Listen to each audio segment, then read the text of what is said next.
Bonsoir à tous. Merci d'être venus aussi nombreux et aussi nombreuses. Donc, on va démarrer cette conférence sur la gestion de l'entorse de cheville chez le sportif professionnel. Donc, tout d'abord, le mot entorse, ça vient d'un vieux verbe qui s'appelle entordre, qui provient de intercere en latin. Donc, on retrouve bien cette notion de torsion d'une articulation, ce qui va provoquer une distension des ligaments et de la capsule articulaire. Pour rappel, les ligaments, ce sont des fibres de tissu conjonctif qui sont tendues entre deux os, qui permettent d'assurer la stabilité de l'articulation. À l'inverse des tendons, qui eux sont tendus entre un os et un muscle pour la tâche du muscle. Alors, l'entorse de cheville, c'est la principale lésion traumatique en sport, environ 20% des traumatismes sportifs. Les sports les plus touchés, on retrouve le basketball, le volleyball, le football, le handball, donc principalement des sports avec réception de saut, avec des changements de direction, avec des déséquilibres liés au contact de l'adversaire, dû aussi à des surfaces de jeu, voilà, on peut se bloquer le pied avec les crampons dans le terrain. Les gymnases au basket, au hand, on peut vite aussi avoir le pied qui se bloque. En termes de surface de jeu, on peut évoquer la terre battue en tennis également. Voilà. Ensuite, on a un nombre d'entorses plus important chez les femmes, dû notamment à une laxité constitutionnelle plus importante. Enfin, c'est pas une lésion à négliger parce qu'on la principale complication, bien sûr, c'est l'instabilité de l'articulation en question. Donc là, la cheville dans notre cas ce soir. Et on peut retrouver plus de 30% de laxité à 1 an. Quart de finale aller de Ligue des Champions, il y a 15 jours. Tottenham-Manchester City. L'attaquant de Tottenham se blesse à la cheville. Il glisse sur plusieurs mètres. Et il y a en plus le joueur de Manchester qui l'accompagne joyeusement avec son pied par-dessus. Donc voilà, sur le terrain, ce qui se passe. Globalement, l'avantage qu'on a quand on est au bord du terrain, c'est de soit on a pu voir le mécanisme de torsion, soit faut en tout cas le demander au joueur, comment il s'est tordu la cheville, dans quelle position. Est-ce qu'il y a eu une notion de craquement? Est-ce qu'il a senti craquer? Est-ce qu'il sent que ça gonfle tout de suite? Ça, on peut le voir assez rapidement. Est-ce que la blessure s'est effectuée seule ou contact avec un adversaire? Là, on a deux exemples. La joueuse de tennis qui se tord la cheville toute seule. L'image d'à côté, on voit tout de suite qu'avec le contact avec les crampons qui arrivent et la cinétique, ça peut engendrer d'autres traumatismes, notamment osseux. Donc globalement, quand on intervient sur le terrain, rapidement, c'est essayer d'évaluer la gravité de la lésion. Il va y avoir une question rapide qui se pose, c'est est-ce qu'il peut continuer ou pas. Bon, en général, sur une lésion importante, le joueur sent tout de suite que ça va pas être possible, qu'il va pas pouvoir reprendre appui. Globalement, la seule cause où ça pourrait passer, on va dire, ce serait une petite distension du ligament talofibulaire antérieur qui serait un peu tiré, mais sans plus. Donc voilà, il va falloir rapidement évaluer la gravité et prendre la décision d'évacuer le joueur. L'évacuer, ouais, je vais passer celle-là. On va d'abord l'évacuer, je vais y revenir. Donc, on l'évacue, on évite de lui faire reposer le pied. De toute façon, en général, c'est assez douloureux. On va pas aggraver les choses. Le but, c'est de le sortir du terrain pour aller l'examiner rapidement et dans de bonnes conditions. La première chose à évaluer, et notamment quand on a la chance d'intervenir comme ça en aigu, avant même que ça puisse gonfler, c'est d'aller rechercher une lésion osseuse. Donc là, on a les critères d'Ottawa. Donc c'est d'aller palper les faces postérieures des deux malléoles. On recherche une douleur étagée sur plus de 6 cm. La pointe, la base du 5e métatarsien, qui est une cause fréquente de lésions osseuses aussi. Et puis, l'os naviculaire. À ça, je rajouterai la joue latérale du talus, mais qui est pas toujours simple à palper. Donc, une fois qu'on a éliminé nos lésions osseuses, on va s'attacher à rechercher des lésions ligamentaires à l'examen clinique. Les plus fréquentes, celles qu'il va falloir rechercher notamment, ça va être l'entorse de la syndesmose, notamment l'atteinte du ligament tibiofibulaire antéro-inférieur, l'entorse du ligament collatéral latéral, la classique, on va dire, une entorse du ligament collatéral médial, ligament deltoïde, et puis des entorses du médiotarse et du tarse, l'articulation de Chopard et l'isthme. Donc quelques rappels anatomiques. Donc la syndesmose, c'est composé du ligament tibiofibulaire antéro-inférieur, c'est celui-là dont on va chercher l'atteinte cliniquement, du ligament tibiofibulaire postérieur et de la membrane interosseuse.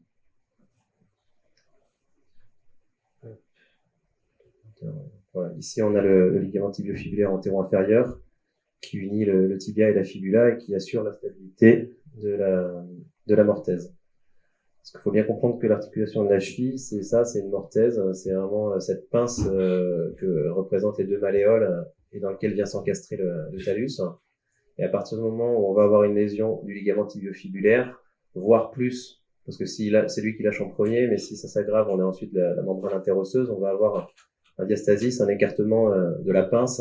Et ça, si on passe à côté, après, c'est une articulation qui va mal cicatriser, qui va se dégrader très rapidement. Le mécanisme de ces lésions-là, c'est plutôt des flexions dorsales avec associé une rotation latérale. Donc là, j'ai pas trouvé d'image forcément très parlante, mais on a beaucoup ça dans des sports comme le judo, la lutte, avec des mouvements des pieds qui restent bloqués au sol, on se fait emporter par l'adversaire avec le pied qui reste bloqué, et donc le ligament finit par lâcher. Après, il faut quand même penser à le rechercher dans tous les cas. Il faut quand même penser à le rechercher, même sur une simple entre guillemets entorse en inversion, parce que finalement, on se rend compte au niveau anatomique sur des dissections qu'il y a des fibres qui sont vraiment en continuité entre le ligament talofibulaire, le faisceau intérieur du ligament latéral, et le ligament tibiofibulaire. Donc, dans tous les cas, c'est une continuité anatomique, et donc il faut vraiment le rechercher une atteinte de cette syndesmose à chaque fois. L'examen clinique pour la syndesmose, ça va être d'aller palper le ligament. Le squeeze test, qui est rarement positif, c'est vraiment quand il y a souvent un gros diastasis ou une atteinte de la membrane interosseuse. Le test en dorsiflexion, rotation latérale, qui va provoquer des douleurs. Et un test que j'aime particulièrement, c'est celui-ci, où on demande en fait au patient d'effectuer une flexion tout en gardant les talons au sol. Et ça va donc provoquer une flexion dorsale en charge, ça provoque la douleur. Et derrière, on va lui demander de refaire la même chose, mais cette fois-ci, on va comprimer les malléoles pour en fait faire office, compenser le job du ligament. Et là, ils vont pouvoir descendre plus bas et sans douleur. Alors, le ligament collatéral latéral, maintenant, composé de 3 faisceaux. Le ligament talofibulaire antérieur, le ligament calcanéofibulaire, qui est le faisceau moyen, et le ligament postérieur, le ligament talofibulaire postérieur. Donc là, le mécanisme, c'est le mécanisme classique de l'entorse, le plus fréquent, c'est l'inversion. Donc c'est une flexion plantaire associée à un varus et une supination, ou parfois un varus seul. Donc pareil, à l'examen clinique, on va palper le trajet des 3 faisceaux, et puis on va effectuer une mise en tension des ligaments avec un varus, une flexion plantaire associée pour déclencher la douleur.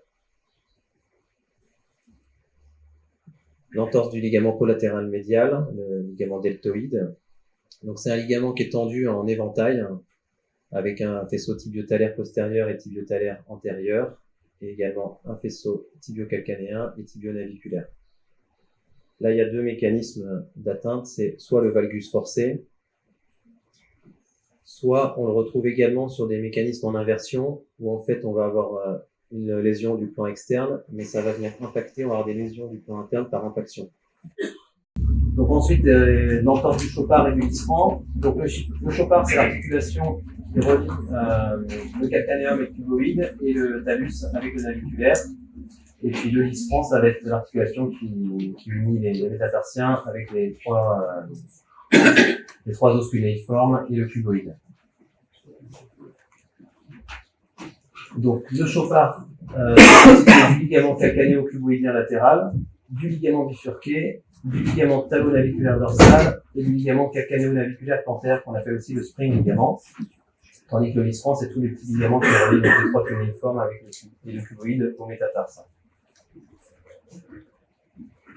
Donc pour chopard, on retrouve le ligament calcanéo-cuboïdien, le ligament bifurqué qu'on appelle aussi ligament Y avec un faisceau calcanéo-cuboïdien et un faisceau calcanéo-naviculaire, le ligament talonaviculaire, le talus naviculaire, et puis à la face médiale on retrouve le ligament calcanéo-naviculaire plantaire, le spring.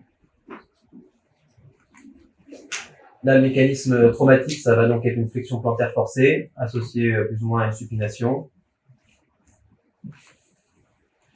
Donc on va pareil palper les différents trajets ligamentaires et puis sinon essayer d'effectuer un blocage du talon associé à une rotation de l'articulation pour essayer de déclencher des douleurs.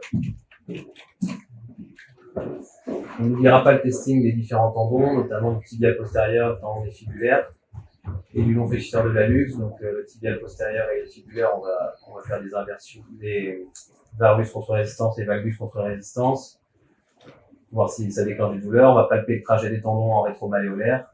Et puis le fléchisseur de l'hallux, on va demander aux patients de fléchir le gros orteil contre résistance.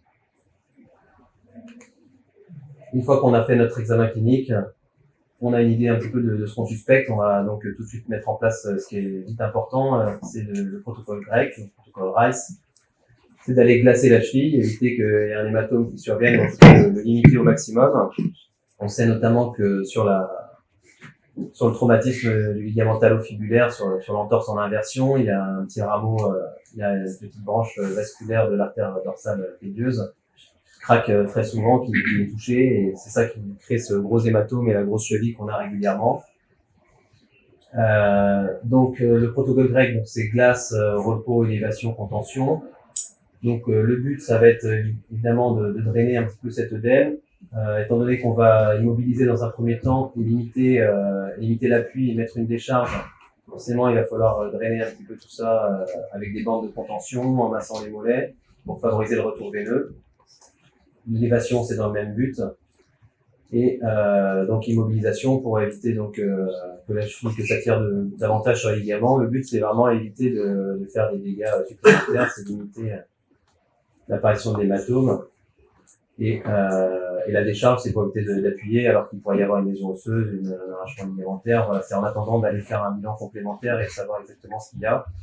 Même si l'examen clinique bien réalisé en aigu avant que ça gonfle nous permet déjà d'avoir une bonne idée de la chose. Au niveau des antalgiques, ça fait mal, donc un peu de paracétamol, ça fait pas de mal. Donc, sur l'usage des anti-inflammatoires, qui est parfois controversé dans l'entorse de cheville. Alors c'est vrai qu'il y avait une étude australienne qui commence à dater maintenant, qui était en 97, qui mettait qu'il y avait un retour au jeu plus rapide après prise d'anti-inflammatoires, mais qu'on pouvait avoir une laxité et une récidive accrue à 6 mois. Là, plus récemment, en 2017, on a une méta-analyse de 46 études qui est parue dans le British Journal of Sport et qui retrouve un intérêt assez fort à l'usage des anti-inflammatoires. Alors, c'est vrai qu'en pratique, sur les 2-3 premiers jours, si on a un gros hématome, vu que c'est quand même des anti-agrégants, peut-être mieux éviter. Mais après, passer ce délai, faut les mettre. Donc voilà, notre joueur, on le retrouve ici, à la sortie du terrain. Il s'est tordu la cheville, on l'a immobilisé. Donc plusieurs types d'immobilisation, on va voir ça. Mais donc voilà, la décharge, à éviter d'appuyer dessus, d'aggraver les choses. Là, une botte. Là, on a les chaussettes de contention, le strap par-dessus, l'aircast, l'élévation. Voilà. Une fois qu'on a effectué tout ça, ce qui va nous intéresser par la suite, c'est le bilan lésionnel. Qu'est-ce qu'a le joueur, qu'est-ce qu'il a, dans combien de temps il reprend, on a toutes les questions, on est assailli. Donc effectivement, notre examen clinique a permis globalement d'éliminer une lésion osseuse, mais si on a un doute, il ne faudra pas hésiter à aller faire d'autres examens. Donc après, on veut savoir quels ligaments sont touchés, quelle gravité, est-ce qu'on est sur une simple distension ligamentaire, rupture partielle du ligament, rupture totale, combien de ligaments sont touchés. Donc les examens complémentaires, la radio si vous avez un doute au niveau osseux, si vous avez vraiment un très gros doute et que la radio ne montre rien, il faudra aller au scanner. Sinon l'examen rapide accessible, si vous avez un échographe qui a l'habitude de réaliser des échographies de cheville, c'est l'échographie. Après on a l'IRM qui est très performante également, mais souvent d'accès plus limité. Et enfin l'échographie a le gros avantage de pouvoir tester la distension des ligaments, de pouvoir mettre un petit peu du dynamique et de pouvoir voir si les ligaments se tendent, s'ils sont fonctionnels ou pas. Après, pour l'immobilisation, quel type d'immobilisation? Là, ça va dépendre un petit peu de ce qui est touché. Si vous avez une entorse du ligament tibio-fibulaire antéro-inférieur, il va falloir absolument bloquer la flexion plantaire et la flexion dorsale, et du coup, ça va être une botte. Et surtout que ça va très souvent être une décharge associée. Idem, si vous avez une entorse du chopard, de l'avant-pied, il va falloir bloquer l'avant-pied. Là, il n'y a pas 36 d'immobilisation, c'est la botte. Et pareil, très souvent, il faut mettre une décharge sur du chopard. Après, si vous avez juste un ligament latéral, Vous pouvez mettre une aircast. Souvent, on a tendance à privilégier quand même ce genre d'attelle qui permet quand même un petit renfort en X, qui permet de limiter un peu la flexion dorsale et plantaire, parce que souvent, quand on met quand même de la flexion plantaire, ça tire quand même un peu sur le ligament. Après, une ordre d'idée des délais, parce qu'on sait que c'est très variable d'une personne à l'autre, mais globalement, voilà, quand on a une simple distension du ligament, il va mettre entre 7 et 10 jours à cicatriser à peu près. Sur un stade 2, une rupture partielle, on est plutôt sur 2-3 semaines. Et sur un stade 3, on est plutôt sur 30 à 45 jours de cicatrisation au retour terrain. Et ça, Nico nous en parlera après. Après, voilà, ça dépend surtout des critères on a plutôt des critères de recrue, donc ça va dépendre déjà du sport. Est-ce que c'est un sport en ligne droite, c'est plus facile de reprendre à faire son footing, que d'un sport pivot avec des changements de direction, un sport avec des contacts avec l'adversaire, des contacts avec le ballon au foot. On sait que des passes de l'extérieur du pied, on garde des douleurs longtemps parce que ça résonne sur le ligament latéral externe. Pareil sur des sports de combat comme le taekwondo, où quand on va taper l'adversaire avec le pied, ça crée vraiment une résonance au niveau du ligament, même bien après qu'il soit cicatrisé. Ensuite, j'ai mis calendrier parce que dans le sport de haut niveau, on fait un peu une médecine de calendrier, c'est-à-dire que nous, on a l'idéal de ce qu'on voudrait avoir comme délai pour remettre le joueur sur pied, mais il y a des échéances sportives, des compétitions, des matchs, et donc on est obligé de s'adapter, de trouver un peu un compromis. On essaie toujours de faire au plus vite, mais après il faut tout de suite regarder, demander aux sportifs c'est quoi le prochain match important, la prochaine grosse échéance, le truc à pas rater, la prochaine compétition. Il va falloir faire des compromis. Non, tu vas rater celle-là, mais tu feras celle d'après. Il va falloir tout de suite commencer à avoir un ordre d'idée d'à peu près quand il va pouvoir reprendre. Et puis bon, de toute façon, il y a des critères cliniques qui sont importants. C'est tout simplement qu'il soit stable sur ses tests de proprioception, qu'il soit indolore en charge. Ça ne crée pas un épanchement articulaire, sinon c'est que l'articulation elle est en souffrance. Il faut avoir des mobilités articulaires qui soient quasi normales et une force musculaire retrouvée. Pour finir, voilà les quelques messages que je voudrais que vous reteniez, c'est que ça reste une lésion qui est fréquente, qu'il faut pas banaliser, surtout si c'est la première entorse. Celle-là, il faut vraiment prendre le temps de bien la traiter. Et ça, je pense que Ronnie en remettra un mot là-dessus.